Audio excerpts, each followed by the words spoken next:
Dyer পরে কি preparation করবে আজকে আমরা সেগুলো শিখবো। কোনো রোগে মারা গেলে অথবা স্বাভাবিক মৃত্যু হলে ডায়ের পরে অফ বসে। যেমন হি died of cancer, cholera, malaria, কোনো রোগ হলেই তারপরে কি ডায়েডের পরে অফ বসবে। তাহলে এখানে কি হবে? Died of cancer.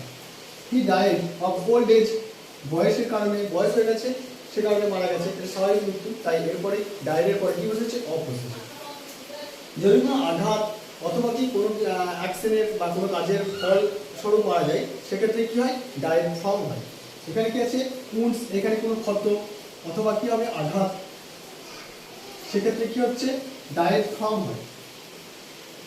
তাহলে এখানে কি হচ্ছে? ওভারওয়ার্ক, একটা কোনো কাজ, প্রচুর কাজ করেছে সেই জন্য মারা গেছে, সেই জন্য কি হবে? এটা ফ্রম হয়।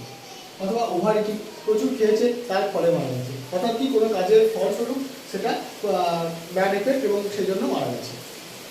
হি ডায়েট, এটাও কি হবে? ফ্রম, কারণ কি হয়েছে? কারণ সে দূষিত জল খেয়েছে সেই কারণে মারা গেছে, এটাও ওই দূষিত জল খাওয়ার কারণে। তাহলে কোনো কাজের ফলস্বরূপ কি হবে? মারা গেলে কি হবে? ফ্রম হবে। তারপরে কি হবে? যদি আমরা দেশের জন্য মারা যাই অথবা কি কোনো নোবেল কজ অর্থাৎ মহান উদ্দেশ্যে মারা যায়, সেক্ষেত্রে ডায়েট পরে কি হবে? ফর হবে। এখানে কি আছে? কি diet dash is motherland or country, এটা তাহলে দেশের জন্য মারা যাচ্ছি, তাহলে কি হবে? এটা ফর হবে। আর হি ডায়েট ফর ফ্রিডম, কারণ স্বাধীনতার জন্য এটা মহৎ উদ্দেশ্য, সেই জন্য কি হবে? এখানে ফর হবে, ডায়েট ফর হবে।